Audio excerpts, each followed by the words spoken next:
ನಮ್ಮ ಹೆಸರು ಬಸವರಾಜ್ ಅಂದ್ಬಿಟ್ಟು ದಡ್ಪುರ ಗ್ರಾಮದವ್ರೆ. ಇದೇ ಗ್ರಾಮದವ್ರನಾ? ಇದೇ ಗ್ರಾಮದವರು. Okay sir. ಈಗ ಗಿಲ್ಲಿ ನಟ ನಮ್ಮ ಕಣ್ಮುಂದ್ಗಡೆನೆ ಬೆಳೆದಂತ ಒಬ್ಬ ಕಷ್ಟದಲ್ಲಿ ಮೇಲ್ ಬಂದಂತ ಒಬ್ಬ ಪ್ರತಿಭೆ.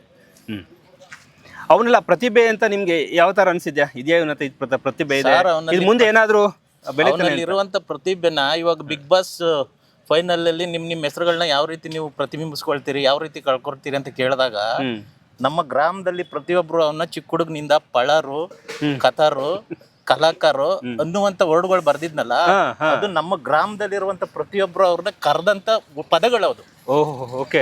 ಆ ಪದಗಳನ್ನ ಫೈನಲ್ ನಲ್ಲಿ ಅವನು ಆ ರೀತಿ ಬರ್ದಿರುವಂತದ್ದು. ಅವನು ಆ ಕಲೆನ ಚಿಕ್ಕ ಹುಡುಗನಾಗಿದ್ದಾಗ್ಲೇನೆ ನಮ್ ಗ್ರಾಮದಲ್ಲಿ ಪ್ರತಿಯೊಬ್ರು ತೋರಿಸ್ತಂತವನು. ತುಂಬಾ ಕಷ್ಟಪಟ್ಟಿದ್ದಾನೆ, ಯಾರದೇ ಸಹಾಯ ತಗೊಳ್ಳಿಲ್ಲ ಸರ್. ಸ್ವಂತ ಪ್ರತಿಭೆ, ಸ್ವಂತದಿಂದ ಬಂದಿದ್ದಾನೆ. ಇವತ್ತು ಹಲವಾರು ಜನ ನಾವು ಬೆಳೆಸಿದ್ವಿ, ನಾವು ಬೆಂಬಲಿಸಿದ್ವಿ ಅಂತ ಪ್ರತಿಷ್ಠೆಗೋಸ್ಕರ ಇವತ್ತು ಹೆಸರು ಮಾಡಿದಾನೆ ಅಂತ ಹೇಳ್ಕೋತಾರೆ. ಕಷ್ಟದಿಂದ ಮೇಲ್ ಬಂದಿರುವಂತ ಶ್ರಮಜೀವಿ, ಏಕೈಕ ಜೀವಿ, ಯಾರದೇ ಸಹಾಯ ತಗೊಂಡಿಲ್ಲ ಸರ್. ಸ್ವಂತ ಮಾಡ್ಲಿಲ್ಲ, ಸಹಾಯನ ತಗೊಂಡಿಲ್ಲ, ಸ್ವಂತ ಪ್ರತಿಭೆಯಿಂದ. ಅಲ್ಲೇ ಅರ್ಥ ಆಗಲ್ವಾ ಸರ್? ನಾನು ಒಂದು ಹೊತ್ತು ಅನ್ನ ನಾನು ಕದ್ದು ತಿಂದೆ ಅಂತ ಹೇಳಿದ್ರಲ್ಲಿ ಯಾರು ಸಪೋರ್ಟ್ ಮಾಡಿದಾರೆ ಅಂತ ಗೊತ್ತಾಗುತ್ತೆ ಅಲ್ವಾ? ಅವನೊಂದು ಆ ತುತ್ತು ಅನ್ನ ಕದ್ದು ತಿನ್ಬೇಕಾದ್ರೆ ಯಾರು ಸಪೋರ್ಟ್ ಮಾಡಿಲ್ಲ, ಯಾರಿದ್ರೆ ಅವತ್ತು ಅನ್ನ ನಮಗೆ ಇವತ್ತು ಹೇಳ್ಕೋಬಹುದು ನಾವು ಬೆಂಬಲಿಸಿದ್ವಿ, ನಾವು ಬೆಳೆಸಿದ್ವಿ ಅಂತ. ಅವತ್ತು ಅನ್ನ ಯಾಕೆ ಕದ್ದು ತಿಂತಿದ್ದ ಅವನು? ಅಷ್ಟು ಕಷ್ಟದಿಂದ ಬಡತನದಿಂದ ಬೆಳೆದು ಬಂದಿರುವಂತ ಯುವಕ, ನಮ್ಮ ಊರಿನ ಪ್ರತಿಭೆ. ರಾಜಕೀಯವಾಗಿ ಅವನು ಹೋಗ್ತಾನ ಅಂತ ನೀವು ಪ್ರಶ್ನೆ ಮಾಡಿ. ಹೌದೌದು. ರಾಜಕೀಯ ಈ ಪಾಪ್ಯುಲಾರಿಟಿ ಏನೋ ರಾಜಕೀಯ ಬಳಸ್ಕೊಳ್ತಾನ? ಇಲ್ಲ ಸರ್, ಖಂಡಿತ ಅವನು ಬಳಸ್ಕೊಳ್ಳಲ್ಲ. ಇವತ್ತು ನಮ್ಮ ಮಂಡ್ಯ ಜಿಲ್ಲೆಯಲ್ಲಿ ಶಾಸಕರಾಗಿರುವಂತ, ಮಂತ್ರಿಗಳಾಗಿರ್ತಕ್ಕಂಥ ಪ್ರತಿಯೊಬ್ಬ ತಾಲೂಕಿನವರು ಅವನು ವಿಶ್ ಮಾಡಿದ್ದಾರೆ. ಹೌದು. ನಮ್ಮ ಕೇಂದ್ರ ಸಚಿವರಾಗಿರ್ತಕ್ಕಂಥ ಕುಮಾರಸ್ವಾಮಿ ಅವರು ಕೂಡ ವಿಶ್ ಮಾಡಿದ್ದಾರೆ. ಮೇಲ್ಮಟ್ಟದಲ್ಲಿ ನಮ್ಮ ರಾಜ್ಯದ CM ಆಗಿರ್ತಕ್ಕಂಥ ಸಿದ್ದರಾಮಯ್ಯರ ಆಶೀರ್ವಾದ ಕೂಡ ಅವನಿಗಿದೆ. ಹಾಗಾಗಿ ನನ್ನ ಸಲಹೆ ಏನಪ್ಪಾ ಅಂದ್ರೆ, ನಮ್ಮ ಹುಡುಗ ಗಿಲ್ಲಿಗೆ ಎಲ್ಲ ವರ್ಗದವರು ಅವನನ್ನ ಪ್ರೀತಿಸಿದ್ದಾರೆ, ಎಲ್ಲ ಸಮುದಾಯದವರು ಕೂಡ ಅವನ ಬೆಂಬಲ ಕೈ ಹಿಡಿದಿದ್ದಾರೆ. ಹಾಗಾಗಿ ರಾಜಕೀಯದ ಪ್ರಚಾರಗಳಲ್ಲಿ, ರಾಜಕೀಯದ ವಿಚಾರಗಳಲ್ಲಿ ಹೋಗ್ಬೇಡ.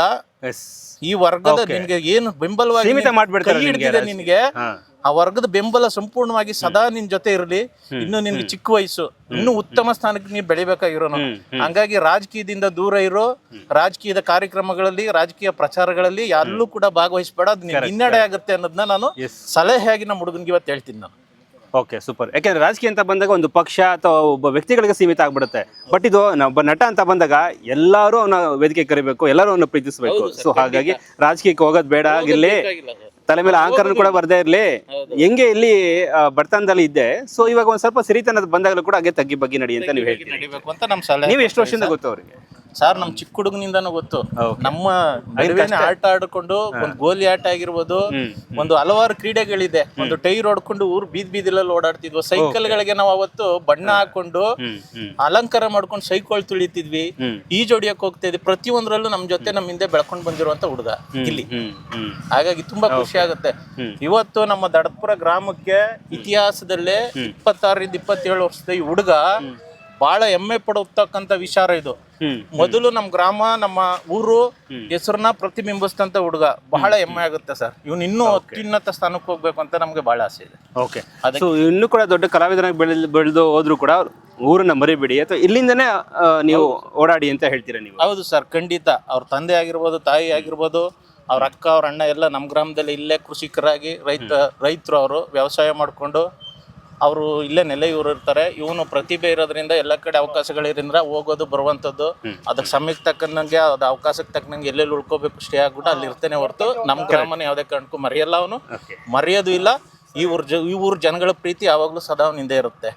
ಆಮೇಲೆ ಕೆಲವ್ರು ಹೇಳ್ತಾರೆ ಸರ್, ನಮ್ಮ ಹುಡುಗನ್ಗೆ ಸುಲ್ತಾನ ಅಂತ ಅನ್ಕೊಂಡು ಒಂದು ಫೋಟೋಗಳನ್ನ ಹಾಕೊಂಡು ಎಷ್ಟು ಜನ ಬೇಕಾದ್ರೆ ವಿಡಿಯೋಗಳು ಮಾಡಿ ಹಾಕೋಬಹುದು ಸರ್ ಅವ್ರ ಫೇಸ್ಬುಕ್ ಖಾತೆಗಳಲ್ಲಿ. ಆದ್ರೆ ಜನಗಳ ಪ್ರೀತಿ, ಜನಗಳ ಆಶೀರ್ವಾದ ಯಾರು ಪಡೆದಿರ್ತಾನೆ ಅವನು ನಿಜವಾದ ಸುಲ್ತಾನನಾಗಿ ಹೊರಗಡೆ ಬರ್ತಾನೆ. ಇವತ್ತು ಆ ಪ್ರೀತಿಯ ವಿಶ್ವಾಸ, ಜನರ ಆಶೀರ್ವಾದ ಪಡೆದಿರುವಂತ ಏಕೈಕ ಸುಲ್ತಾನ ನಮ್ ಗಿಲ್ಲಿ. ಹೌದು, ಅಲ್ಲೇ ಗೊತ್ತಾಗುತ್ತೆ ಸರ್. ಬಿಡದಿ ಹತ್ರ ಜಾಲಿವಿಡಿ ಸ್ಟುಡಿಯೋದಲ್ಲಿ ಒಬ್ರು ಹೇಳ್ತಾರೆ, ಯಾರದೇ ಒಬ್ರದ್ದು ಅಭ್ಯರ್ಥಿದು ಸ್ಪರ್ಧಿ ಫೋಟೋ ಇಲ್ಲ, ಇರೋದು ಗಿಲ್ಲಿದ್ ಮಾತ್ರ ಅಂತ. ಯಾರೋ ಒಬ್ರು ಹೇಳ್ತಿದ್ರಲ್ಲ, ನಾನ್ ಸುಲ್ತಾನ ಅಂತ. ನಿಜವಾದ ಸುಲ್ತಾನ ನಮ್ ಗಿಲ್ಲಿ ಅಂತ ಎದೆ ತಟ್ಕೊಂಡು ಹೇಳ್ತೀವಿ ನಮ್ ಗ್ರಾಮದವರು. ಹೆಮ್ಮೆ ಇದೆ ನೋಡಿ. ನಿಜವಾದ ಸುಲ್ತಾನ ಸಂಭ್ರಮದಿಂದ ಹೇಳ್ತಾ ಇದ್ರ ನೋಡಿ ನೀವು ಸರ್. ಕೆಲವರು ಟೀಕೆ ಮಾಡಿದಾರೆ ಸರ್ ಅವನ್ನ ಯಾವ್ಯಾವ ರೀತಿ ಟ್ರೋಲ್ ಮಾಡಿದ್ದಾರೆ ಅಂದ್ರೆ, ಜಾತಿಗೆ ಸೀಮಿತ ಅಂತ ಟ್ರೋಲ್ ಮಾಡಿದ್ದಾರೆ, ಒಂದು ಗ್ರಾಮಕ್ಕೆ ಸೀಮಿತ ಅಂತ ಟ್ರೀಟ್ ಮಾಡಿದ್ದಾರೆ, ಕಾಂಗ್ರೆಸ್ ಅಭ್ಯರ್ಥಿವನು ಅಂತ ಟ್ರೋಲ್ ಮಾಡಿದ್ದಾರೆ, ಜಾತಿನ ಎಳೆದು ತಂದಿದ್ದಾರೆ.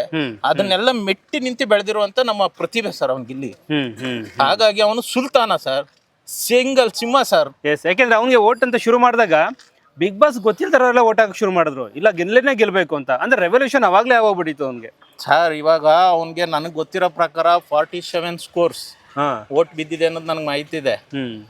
ಇಡೀ ಸೀಸನ್ ಇನ್ನ ಒಬ್ರು ಹೇಳಿದ್ರು, ಅದು ಬಹಳ ಹೆಮ್ಮೆ ಆಗುತ್ತೆ. ನಾನು ಹೇಳ್ತಾ ಇಲ್ಲ, ನನ್ನ ಗ್ರಾಮದವನು, ನಾನು ಅವ್ರ ಊರ್ನವನಾಗಿ ನಾನು ಹೇಳ್ತಾ ಇಲ್ಲ. ಒಬ್ರು ಹೇಳಿದ್ದಾರೆ, ಇನ್ನು ಸುದೀಪ್ ಅವರು ಕಲರ್ಸ್ ಕನ್ನಡದವ್ರು 200 ಸೀಸನ್ ಮಾಡಿದ್ರು ಗಿಲ್ಲಿ ತಗೊಂಡಿರುವಂತ ಈ ಮತಗಳನ್ನ 200 ಸೀಸನ್ ಅಲ್ಲೂ ಯಾರು ಪಡ್ಕೊಳಕ್ ಆಗಲ್ಲ ಅಂತ ಹೇಳಿದಾರೆ ಸರ್. ನಮ್ಮ ಗ್ರಾಮದವ್ರು ನಾವ್ ಹೇಳ್ತಾ ಇಲ್ಲ, ಅವನನ್ನ ಪ್ರೀತಿಸುವಂತ ಜನಗಳು ಹೇಳಿರುವಂತದ್ದು. ಅದ್ರಲ್ಲಿ ಗೊತ್ತಾಗಲ್ಲ ಇತಿಹಾಸ ಅತಿ ಹೆಚ್ಚು ಓಟನ್ನ ಪಡ್ಕೊಂಡವರು, ಅತಿ ಹೆಚ್ಚು ಪಾಪ್ಯುಲಾರಿಟಿನ ಪಡ್ಕೊಂಡವರು, ಹೌದು ಖಂಡಿತ, ಅತಿ ಹೆಚ್ಚು ಎಂಟರ್ಟೈನ್ಮೆಂಟ್ ಅನ್ನು ಕೊಟ್ಟಂತವ್ರು. ಹೌದು ಸರ್ ಖಂಡಿತ. ಇದು ಅವನ ಹೃದಯವಂತಿಕೆ ನೋಡಿ ಸರ್. ಬಿಗ್ ಬಾಸ್ ಅಲ್ಲಿ ಅವ್ನಿಗೆ ಕಾಲು ಎಳೆದಂತ ಪ್ರತಿಸ್ಪರ್ಧಿಗಳು ಎಲ್ಲರೂ ನಮ್ಮ ಕುಟುಂಬನೇ ಅಂತ ಅವ್ರ ತಂದೆನೂ ಹೇಳಿದ್ದಾರೆ. ನನ್ನ ಮಗ ಶ್ರೀರಾಮ್ ನಂಗೆ ಆಚೆ ಹೋಗಿ ಇವತ್ತು ಸಾಮ್ರಾಜ್ಯ ಕಟ್ಕೊಂಡು ನಮ್ಮ ಗ್ರಾಮಕ್ಕೆ ಬಂದಿದ್ದಾನೆ ಅಂತ ಹೇಳಿದ್ದಾರೆ. ಪ್ರತಿಯೊಬ್ರು ಸ್ಪರ್ಧಿನೂ ಸರ ಬಿಗ್ ಬಾಸ್ ಇಂದ ಹೊರಗಡೆ ಬೇಕಾದ್ರೆ ನಮ್ ಗಿಲ್ಲಿನ ರೆಸ್ಪಾನ್ಸೇ ಮಾಡಲಿಲ್ಲ, ಅವನಿಗೊಂದು ಕೃತಜ್ಞತೆ ಸಲ್ಲಿಲ್ಲ. ಏಕೆ ಬಿಗ್ ಬಾಸ್ ಬಾಗ್ಲು ಓಪನ್ ಮಾಡಿದ ತಕ್ಷಣ ಎಲ್ಲ ಹಾಗೆ ಈಚೆ ಬಂದ್ರು. ಬಟ್ ಆದ್ರೂ ಅವ್ನು ವಿನ್ನರ್ ಆದ್ರೂ ಕೂಡ ಅವ್ರ ವೇದಿಕೆ ಮೇಲೆ ಅವ್ನ ಮುಂದೆ ಇರ್ತಕ್ಕಂಥ ಕಪ್ ಹಿಡ್ಕೊಂಡು ಅವ್ರೆಲ್ಲರಿಂದ ನಾನು ಗೆದ್ದೆ ಅಂತ ಅವ್ರನ್ನು ಕೂಡ ತನ್ನ ಬೆನ್ನಿಂದ ಕಟ್ಕೊಂಡ ಸರ್. ಗೆದ್ದಿದ್ದು ಅಂತ ಅವಂದು ಸರ್, ಅವ್ನ ಹೃದಯವಂತಿಕೆ ಅಲ್ಲೇ ಗೊತ್ತಾಗುತ್ತೆ ಸರ್. Yes super. ಸೊ ಇವತ್ತು ಬರ್ತಾ ಇದ್ದಾನೆ ಸೊ ಗಿಲ್ಲಿ. ಅದಕ್ಕೆ ನಮ್ಮ ಗ್ರಾಮದವ್ರಾಗಿರ್ಬೋದು, ನಮ್ಮ ಸುತ್ತಮುತ್ತ ಹಳ್ಳಿ ಜನಗಳಾಗಿರ್ಬೋದು, ಬೇರೆ ಕಡೆಯವರ ಇನ್ನೊಂದು ವಿಶೇಷತೆ ಏನಂತಂದ್ರೆ ಸರ್, ನಮ್ಮ ಕರ್ನಾಟಕ ರಾಜ್ಯವನ್ನು ಹೊರತುಪಡಿಸಿ ಕೆಲವರು ಪ್ರಶ್ನೆ ಮಾಡ್ತಾರೆ, 6.5 ಕೋಟಿ ಕರ್ನಾಟಕದ ಜನಸಂಖ್ಯೆ ಇರುವಂತದ್ದು 47 ಕೋರ್ಸ್ ಓಟ್ ಯಾಕೆ ಬಂತು ಅಂತ ಕೆಲವರು ಪ್ರಶ್ನೆ ಮಾಡ್ತಾರೆ. ದುಬೈ, ಕ್ಯಾಲಿಫೋರ್ನಿಯಾ, ಅಮೇರಿಕಾ ಎಲ್ಲ ದೇಶಗಳ ಕಡೆಯಿಂದ ವಿಡಿಯೋಗಳನ್ನ ಅಪ್ಲೋಡ್ ಮಾಡಿದ್ದಾರೆ ಸಾಮಾಜಿಕ ಜಾಲತಾಣಗಳಲ್ಲಿ. ಬಿಗ್ ಬಾಸ್ ಒಂದು ಓಪನ್ ಮಾಡಿದ್ರೆ ಗಿಲ್ಲಿ ಅವ್ರದ್ದೇ ಜಾಸ್ತಿ ಫೋಟೋಸ್ ಮೆಸೇಜ್. ಹೌದು ಎಲ್ಲ ಹೊರದೇಶದಿಂದ ಹಾಕಿದ್ದಾರೆ ಸರ್. ನಮ್ಮ ದೇಶ ಕಾಯ ಕಾಶ್ಮೀರದ ಗಡಿನಲ್ಲಿ ದೇಶ ಕಾಯುವಂತ ನಮ್ಮ ಸೈನಿಕರು ಹೃದಯ ಗೆದ್ದಿದ್ದಾನೆ ಸರ್ ನಮ್ ಗಿಲ್ಲಿ. ಕರೆಕ್ಟ್, ಅವರು ವಿಶ್ ಮಾಡಿದ್ದಾರೆ. ಅವರು ಕೂಡ ಸರ್ಕಾರಿ ನೌಕರರಾಗಿರ್ಬೋದು, ಬೇರೆ ಕಾಜರಾಗಬಹುದು, ಎಲ್ಲರೂ ಕೂಡ ಯೂಸ್ ಮಾಡಿದ್ದಾರೆ. ಹಾಗಾಗಿ ಎಲ್ಲರಿಗೂ ಸಲ್ಲಬೇಕಾದ ಸರ್ ಅವನ ಬಗ್ಗೆ ಮಾತಾಡ್ಬೇಕು ಅಂದ್ರೆ ಆನಂದ ಬಸ್ಪ ಬರುತ್ತೆ ನಮ್ಗೆ, ಹೃದಯ ತುಂಬಿ ಬರ್ತದೆ. ಹಾಗಾಗಿ ಆತನ ಪ್ರತಿಭೆ. ಕೊನೆಯದಾಗಿ ಇನ್ನೂ ಒಂದು ಹೇಳ್ತಾ ಇದ್ದೀನಿ, ರಾಜಕೀಯದಲ್ಲಿ ಇರುವಂತವ್ರು ನಿನ್ಗೆ ವಿಶ್ ಮಾಡಿದ್ದಾರೆ, ಅವ್ರಿಗೆ ಗೌರವಪೂರ್ವಕವಾದಂತ ಅಭಿನಂದನೆಗಳನ್ನು ಖಂಡಿತ ನೀನು ಸಲ್ಲಿಸು.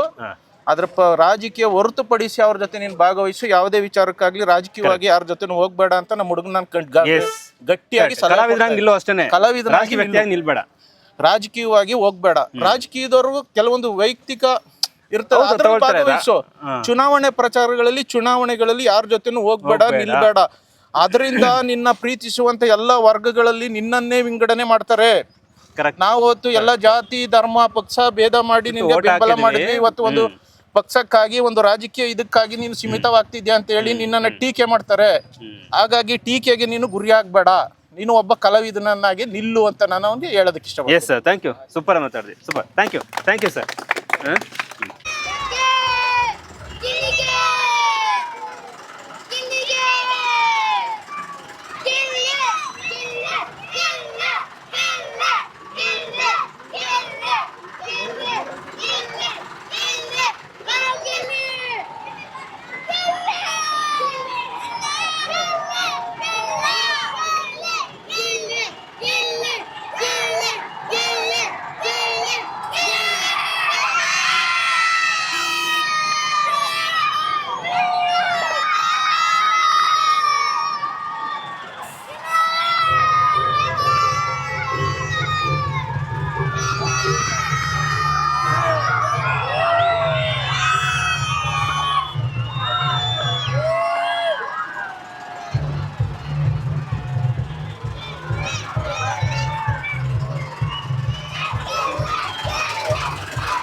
Right news.